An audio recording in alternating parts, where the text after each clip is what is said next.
அந்தி கிறிஸ்துவை குறித்து வேதம் கூறுவது என்ன? அந்தி கிறிஸ்து கிறிஸ்தவம் கூறும் இறுதி நாட்களில் அந்தி கிறிஸ்து தோன்றி ஜனங்களை இயேசு கிறிஸ்துவை எதிர்க்க தூண்டுவான். மேலும் கிறிஸ்துவின் இரண்டாம் வருகைக்கு முன் இயேசுவின் இடத்தில் அந்தி கிறிஸ்து தம்மை பிரகடனம் செய்து கொள்வான். அந்தி கிறிஸ்து எனும் சொல் பன்மை வடிவமாகும். மேலும் இச்சொல் புதிய ஏற்பாட்டில் 4 முறை வருகிறது. இயேசுவின் சீடர் யோவான் நற்செய்தியின் 1 மற்றும் 2 நிருபத்தில் அந்தி கிறிஸ்து எனும் சொல் காணப்படுகிறது. பிதாவையும் குமாரனையும் மறுதலிப்பவன் என்று அந்தி கிறிஸ்து எனப்படுகிறான். பொய் கிறிஸ்து என்ற சொல்லும் நற்செய்திகளில் காணப்படுகிறது. மத்தேயு நற்செய்தியில் அத்தியாயம் 24 மற்றும் மார்க்கு நற்செய்தியில் அத்தியாயம் 13 பெரிய அடையாளங்களையும் அற்புதங்களையும் செய்து தங்களை கிறிஸ்து என்று கூறிக்கொள்ளும் பொய்யான தீர்க்கதரிசிகளால் ஏமாற்றப்பட வேண்டாம் என்று இயேசு தம் சீடர்களை எச்சரிக்கிறார். தெசலோனிக்கேயர்களுக்கு பவுல் எழுதிய 2ஆம் கடிதத்தில் பாவத்தின் மனிதன் மற்றும் வெளிப்படுத்தல் புத்தகத்தில் உள்ள கடல் மிருகம் புனித நிக்கோலஸ் சாண்டா கிளாஸ் பெரும்பாலும் அந்தி கிறிஸ்துவுடன் தொடர்புடையது. அந்தி கிறிஸ்து பெயர் தோற்றம். அந்தி கிறிஸ்து என்பது 2 பண்டைய கிரேக்க சொற்களான ஆன்டி கிறிஸ்டோஸ் ஆகியவற்றின் கலவையிலிருந்து மொழிபெயர்க்கப்பட்டுள்ளது. கிரேக்க மொழியில் என்பது அபிஷேகம் செய்யப்பட்டவர் என்று பொருள்படும் மற்றும் கிறிஸ்து என்ற வார்த்தை அதிலிருந்து வந்தது என்பது எதிராக மற்றும் எதிர் என்ற பொருளில் மட்டுமல்ல, இடத்தில் என்று பொருள்படும். புதிய ஏற்பாட்டில் ஒரு தனிப்பட்ட அந்தி கிறிஸ்து இருக்கிறாரா என்பது சர்ச்சைக்குரியது. அந்தி கிறிஸ்து என்ற கிரேக்க சொல் யோவான் நற்செய்தியில் முதலில் கூறப்பட்டுள்ளது. இதே போன்ற சொல்லான பொய் கிறிஸ்து, தவறான மேசியா புதிய ஏற்பாட்டில் முதலில் காணப்படுகிறது. கிமு 500 முதல் கிபி 50 காலகட்டத்தில் யூத எழுத்துக்களில் அந்தி கிறிஸ்து என்ற கருத்து காணப்படவில்லை. அந்தி கிறிஸ்து புதிய ஏற்பாட்டில் ரோமானிய ஆட்சிக்கு உட்பட்ட யூதர்களின் விரக்தியால் இந்த கருத்து உருவாக்கப்பட்டிருக்கலாம் என்று பெர்னார்ட் மெக்கின் யூகிக்கிறார். ஹோஜனின் இலக்கியங்களில் அந்தி கிறிஸ்து அல்லது கிறிஸ்துவுக்கு எதிரானவர்கள் என்ற சொல்லின் பயன்பாட்டை தெளிவாக்கவில்லை. ஏமாற்றுபவன் அல்லது அந்தி கிறிஸ்து சொற்கள் தனிநபரை காட்டிலும் ஒரு குறிப்பிட்ட வகை நபர்களை குறிப்பதாக காணப்படுகிறது.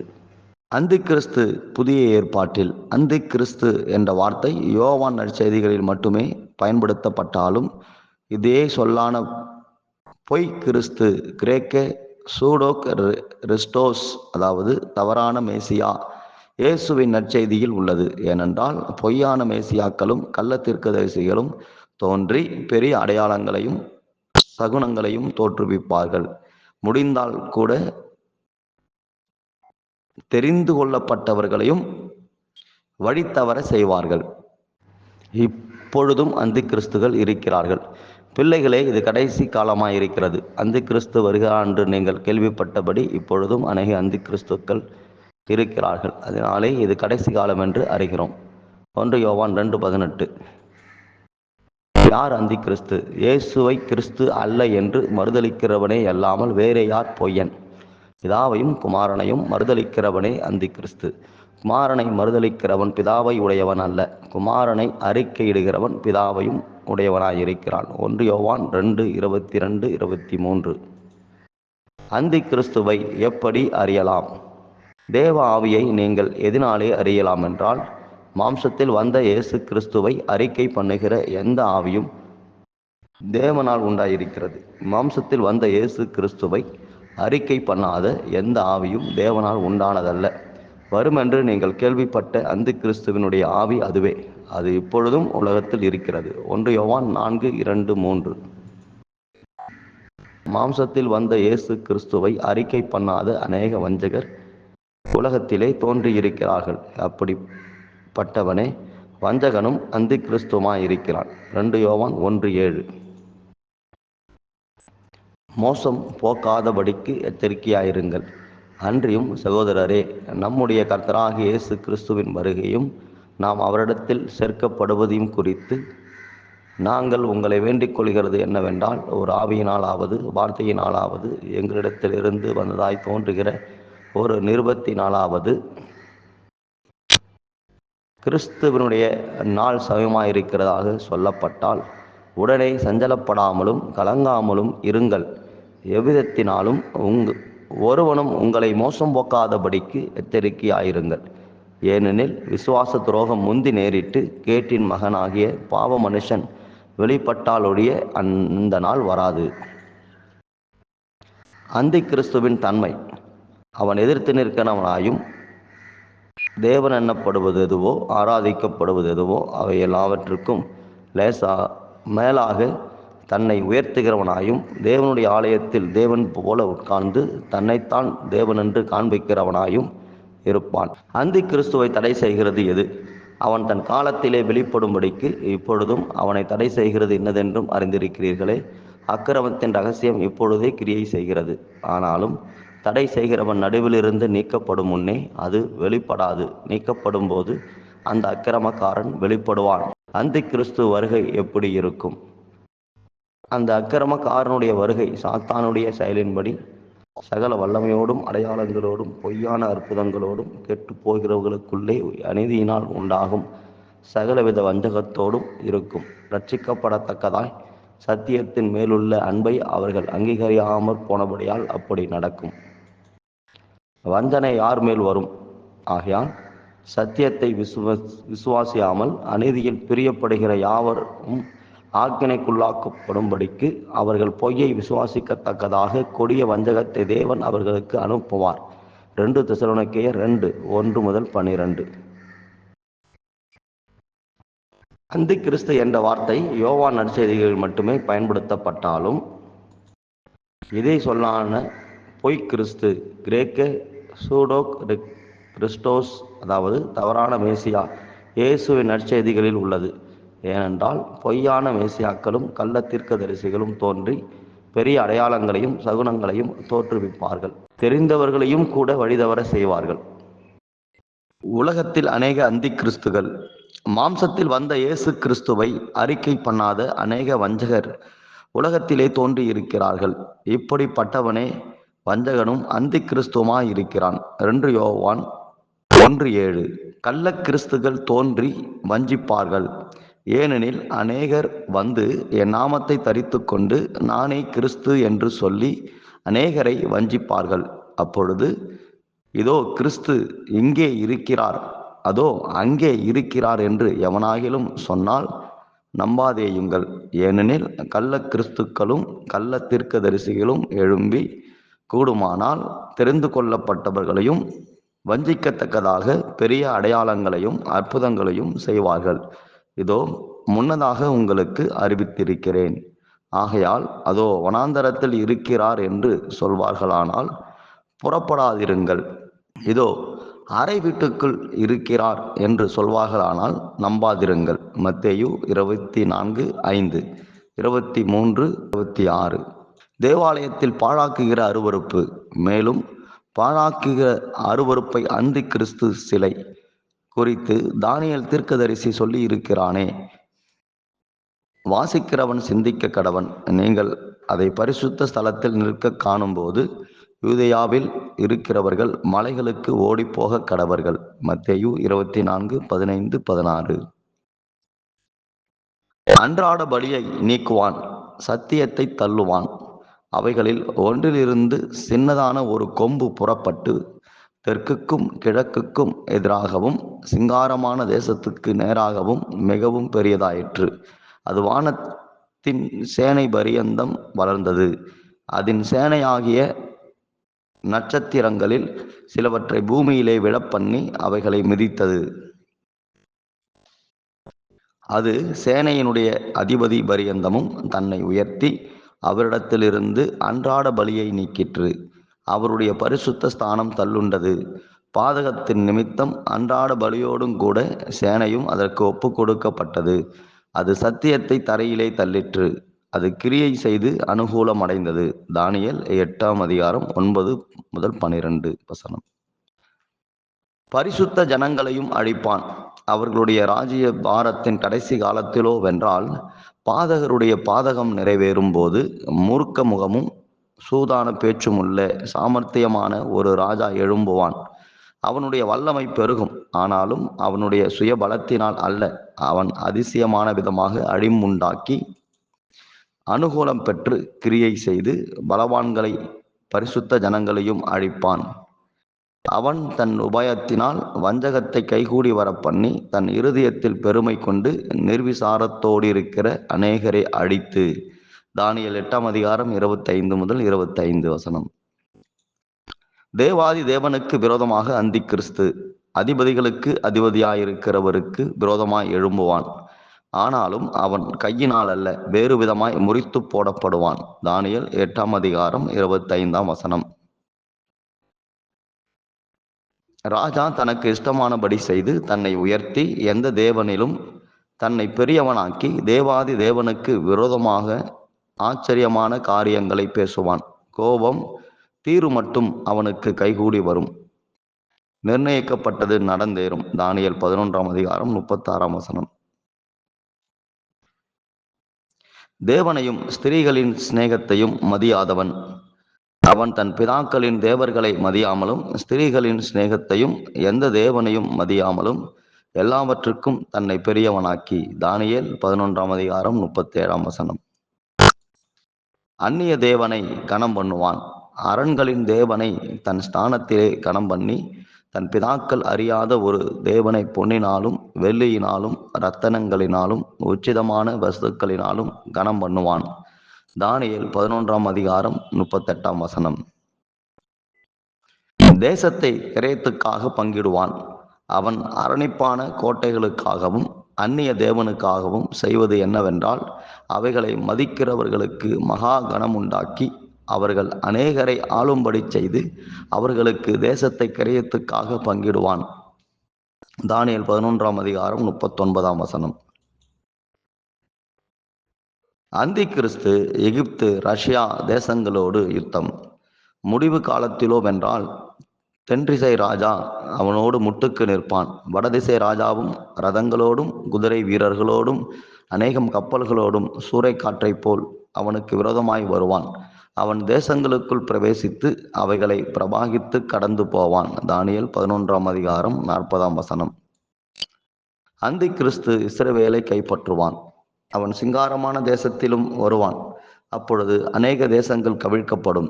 ஆனாலும் ஏதோமும் மோவாபும் அம்மோன் புத்திரரில் பிரதானமானவர்களும் அவன் கைக்கு தப்பி போவார்கள். தானியேல் 11 வசனம். அந்தி கிறிஸ்து எகிப்தை கீழ்ப்படுத்துவான். அவன் தேசங்களின் மேல் தன் கையை நீட்டுவான். எகிப்து தேசம் தப்புவதில்லை.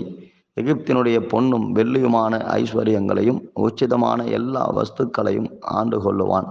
லீபியரும் எத்தியோப்பியரும் அவனுக்கு பின் செல்வார்கள். தானியேல் 11 வசனம். துர்ச்செய்திகள் அந்தி கிறிஸ்துவை கலங்க பண்ணும். ஆனாலும் கிழக்கிலும் வடக்கிலும் இருந்து வரும் செய்திகள் அவனை கலங்க பண்ணும். தானியேல் 11 வசனம். சீயோன் மலையில் கூடாரங்களை போடுவான். அப்பொழுது அவன் அநேகரை அழிக்கவும் சங்காரம் பண்ணவும் மகா உக்கிரத்தோடே புறப்பட்டு போய் சமுத்திரங்களுக்கு இடையிலுள்ள சிங்காரமான பரிசுத்த பர்வத தண்டையிலே தன் அரண்மனை ஆகிய கூடாரங்களை போடுவான். ஆனாலும் அவனுக்கு ஒத்தாசை பண்ணுவாரில்லாமல் அவன் முடிவடைவான். தானியேல் 11:45. அந்தி கிறிஸ்துவின் தோற்றம். பின்பு நான் கடற்கரை மணலின் மேல் நின்றேன். அப்பொழுது சமுத்திரத்திலிருந்து ஒரு மிருகம் எழும்பி வர கண்டேன். அதற்கு 7 தலைகளும் 10 கொம்புகளும் இருந்தன. அதன் கொம்புகளின் மேல் 10 முடிகளும் அதன் தலைகளின் மேல் தூஷணமான நாமமும் இருந்தன. நான் கண்ட மிருகம் சிறுத்தையை போல் இருந்தது. அதன் கால்கள் கரடையின் கால்களைப் போலவும் அதன் வாய் சிங்கத்தின் வாயைப் போலவும் இருந்தன. வெளிப்படுத்தின விசேஷம் 13ஆம் அதிகாரம் 1ஆம் வசனம். வலு சர்ப்பம் தன் அதிகாரத்தை அந்தி கிறிஸ்துவிற்கு தந்தது. வலு சர்ப்பமானது தன் பலத்தையும் தன் சிங்காசனத்தையும் மிகுந்த அதிகாரத்தையும் அதற்கு கொடுத்தது. வெளிப்படுத்தின விசேஷம் 13ஆம் அதிகாரம் 2ஆம் வசனம். அந்தி கிறிஸ்துவை வணங்கினார்கள். அதன் தலைகளில் ஒன்று சாவுக்கேதுவாய் காயப்பட்டிருக்க கண்டேன். ஆனாலும் சாவுக்கேதுவான அந்த காயம் சொஸ்தமாக்கப்பட்டது. பூமியிலுள்ள யாவரும் ஆச்சரியத்தோடே அந்த மிருகத்தை பின்பற்றி அந்த மிருகத்திற்கு அப்படிப்பட்ட அதிகாரம் கொடுத்த வலு சர்ப்பத்தை வணங்கினார்கள். அல்லாமலும் மிருகத்திற்கு ஒப்பானவன் யார், அதனோடே யுத்தம் பண்ணத்தக்கவன் யார் என்று சொல்லி மிருகத்தையும் வணங்கினார்கள். வெளிப்படுத்தின விசேஷம் 13ஆம் அதிகாரம் 3 முதல் 4 வசனம். 3½ வருடம் அதிகாரம் கொடுக்கப்பட்டது. பெருமையானவைகளையும் தூஷணங்களையும் பேசும் வாய் அதற்கு கொடுக்கப்பட்டது. அல்லாமலும் 42 மாதம் யுத்தம் பண்ண அதற்கு அதிகாரம் கொடுக்கப்பட்டது. வெளிப்படுத்தின விசேஷம் 13ஆம் அதிகாரம் 5ஆம் வசனம். அந்தி கிறிஸ்து தேவனை தூஷித்தது. அது தேவனை தூஷிக்கும்படி தன் வாயை திறந்து அவருடைய நாமத்தையும் அவருடைய வாசஸ்தலத்தையும் பரலோகத்தில் வாசமாய் இருக்கிறவர்களையும் தூஷித்தது. வெளிப்படுத்தின விசேஷம் 13ஆம் அதிகாரம் 6ஆம் வசனம். பரிசுத்தவான்களோடே யுத்தம் பண்ணினது. மேலும் பரிசுத்தவான்களோடே யுத்தம் பண்ணி அவர்களை ஜெயிக்கும்படிக்கு அதற்கு அதிகாரம் கொடுக்கப்பட்டதுமல்லாமல் ஒவ்வொரு கோத்திரத்தின் மேலும் பாஷைக்காரர் மேலும் ஜாதிகள் மேலும் அதற்கு அதிகாரம் கொடுக்கப்பட்டது. உலகத் தோற்றம் முதல் அடிக்கப்பட்ட ஆட்டுக்குட்டியினுடைய ஜீவ புஸ்தகத்தில் பேரெழுதப்பட்டிராத பூமியின் குடிகள் யாவரும் அதை வணங்குவார்கள். வெளிப்படுத்தின விசேஷம் 13ஆம் அதிகாரம் 6 முதல் 8 வசனம். அந்தி கிறிஸ்து 7 ராஜாக்களில் இருந்து தோன்றுவான். நீ கண்ட மிருகம் முன்னே இருந்தது, இப்பொழுது இல்லை. அது பாதாளத்திலிருந்து ஏறி வந்து நாசமடையப் போகிறது. உலகத் தோற்றம் முதல் ஜீவ புஸ்தகத்தில் பேரெழுதப்பட்டிராத பூமியின் குடிகள் இருந்ததும் இராமற் போனதும் இனி இருப்பதுமாயிருக்கிற மிருகத்தை பார்த்து ஆச்சரியப்படுவார்கள். இருந்ததும் இராதுமாகிய மிருகமே எட்டாதவனும் அவ்வேழிலிருந்து தோன்றுகிறவனும் நாசமடையப் போகிறவனுமாயிருக்கிறான். வெளிப்படுத்தின விசேஷம் 17ஆம் அதிகாரம் 8-11 வசனம். 10 ராஜாக்கள் அந்தி கிறிஸ்துவிற்கு அதிகாரம் கொடுப்பர். நீ கண்ட 10 கொம்புகளும் 10 ராஜாக்களாம். இவர்கள் இன்னும் ராஜ்யம் பெறவில்லை. இவர்கள் மிருகத்துடனே கூட 1 மணி நேரம் அளவும் ராஜாக்கள் போல அதிகாரம் பெற்று கொள்கிறார்கள். இவர்கள் ஒரே யோசனையுள்ளவர்கள். இவர்கள் தங்கள் வல்லமையையும் அதிகாரத்தையும் மிருகத்திற்கு கொடுப்பார்கள். வெளிப்படுத்தின விசேஷம் 17ஆம் அதிகாரம் 12 முதல் 13 வசனம். கள்ளத்தீர்க்கதரிசி அந்தி கிறிஸ்துவுக்கு சொரூபம் பண்ணுதல். மிருகத்திற்கு முன்பாக அந்த அற்புதங்களை செய்யும்படி தனக்கு கொடுக்கப்பட்ட சத்துவத்தினாலே பூமியின் குடிகளை மோசம் போக்கி பட்டயத்தினாலே காயப்பட்டு பிழைத்த மிருகத்திற்கு அந்தி கிறிஸ்து ஒரு சொரூபம் சிலை பண்ண வேண்டுமென்று பூமியின் குடிகளுக்கு சொல்லிற்று. மேலும் அம்மிருகத்தின் சொரூபம் பேசத்தக்கதாகவும் மிருகத்தின் சொரூபத்தை வணங்காத யாவரையும் கொலை செய்யத்தக்கதாகவும் மிருகத்தின் சொரூபத்திற்கு ஆவியை கொடுக்கும்படி அதற்கு சத்துவம் கொடுக்கப்பட்டது. வெளிப்படுத்தின விசேஷம் 13ஆம் அதிகாரம் 14 முதல் 16 வசனம். அந்தி கிறிஸ்து மிருகத்தின் முத்திரை. அது சிறியோர் பெரியோர் ஐஸ்வர்யவான்கள் தரித்திரர் சுயாதீனர் அடிமைகள் இவர்கள் யாவரும் தங்கள் தங்கள் வலது கையிலாவது நெற்றிகளிலாவது ஒரு முத்திரையை பெறும்படிக்கும் அந்த மிருகத்தின் முத்திரையாவது அதன் நாமத்தையாவது அதன் நாமத்தின் இலக்கத்தையாவது தரித்து கொள்கிறவன் தவிர வேறொருவனும் கொல்லவும் விற்கவும் கூடாதபடிக்கு செய்தது. இதிலே நாணம் விளங்கும். அந்த மிருகத்தின் இலக்கத்தை புத்தியுடையவன் கணக்கு பார்க்க கடவன். அது மனுஷனுடைய இலக்கமாயிருக்கிறது. அதனுடைய இலக்கம் 666. வெளிப்படுத்தின விசேஷம் 13ஆம் அதிகாரம் 16 முதல் 18 வசனம். அந்தி கிறிஸ்து அக்கினி கடலிலே தள்ளப்படல். அப்பொழுது மிருகம் பிடிக்கப்பட்டது. மிருகத்தின் முன்பாக செய்த அற்புதங்களால் அதன் முத்திரையை தரித்தவர்களையும் அதன் சொரூபத்தை வணங்கினவர்களையும் மோசம் போக்கின கள்ள தீர்க்கதரிசியும் கூட பிடிக்கப்பட்டான். இருவரும் கந்தகம் எரிகிற அக்கினி கடலிலே உயிரோடே தள்ளப்பட்டார்கள். வெளிப்படுத்தின விசேஷம் 19ஆம் அதிகாரம் 20ஆம் வசனம். அவனை கர்த்தர் தம்முடைய வாயின் சுவாசத்தினாலே அழித்து தம்முடைய வருகையின் பிரசன்னத்தினாலே நாசம் பண்ணுவார். அந்தி கிறிஸ்துவின் முடிவு. அவனை கர்த்தர் தம்முடைய வாயின் சுவாசத்தினாலே அழித்து தம்முடைய வருகையின் பிரசன்னத்தினாலே நாசம் பண்ணுவார். 2 தெசலோனிக்கேயர் 2ஆம் அதிகாரம் 8ஆம் வசனம்.